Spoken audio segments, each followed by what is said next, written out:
قعدت والله روحي كان حمامة حوم والدور تدور عليا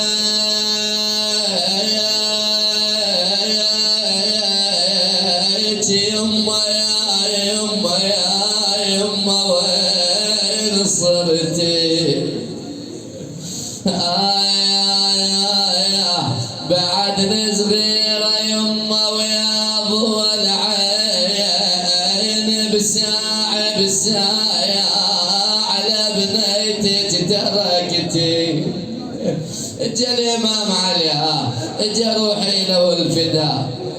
دخل بأبي وأم الدار يقول اسمع يقول لقى زينب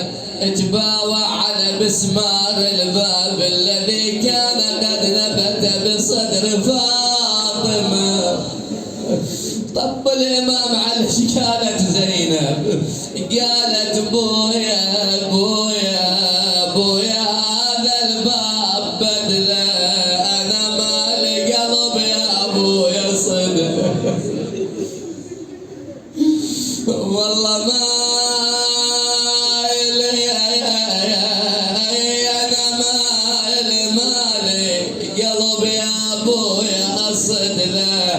خلى بقلبي يا أبويا عله ويا حملني يا ضي العين ذل يا حملني يا ضي العين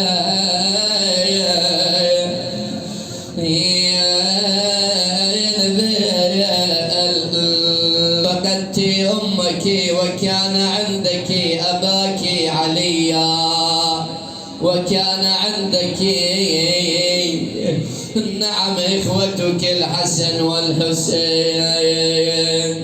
لكن يوم عاشوراء مولاتي شنو اللي صار؟ عمت عين عليك يا زينب مولاي وين تطي وجه زينب يوم عاشوراء؟ بالك يمه سكت الأطفال يا تروح تطفي النار التي بالخيام لو تمشي تقابل زين العابدين لو تطلع تروح للحسين لو تجمع النسوان وتلطم على ما جرى. ايش قالت زينب؟ قالت مال وقت يا حسين انعى ويا ولاد وقت اجري الدمعة يا ابن امي يا ابن امي انا ما بي نهاية وهاي اسعى كم طفل قمت تركض وطلع من النار خاف ولا تلز اي والله من النار خاف ولا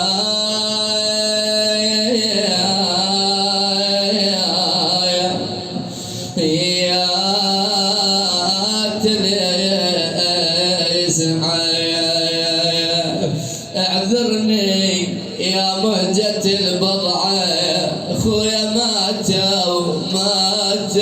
ماتوا من الايتام 7 تقول ظلماي ان ظلمتوا ما توصل بشار يا بظلماي وجت لي رقية بليل خوي والله ظلماي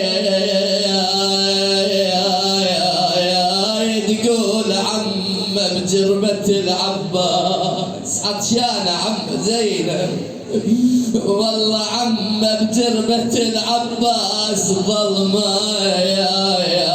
ترانا من العطش نيران بي اريد وانا فدوى اي والله ترانا من العطش نيران يا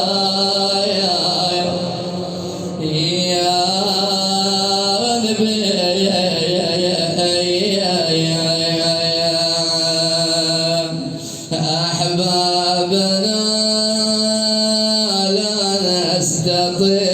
أستطيع فراقكم إن الفراق يفت في الأعضاد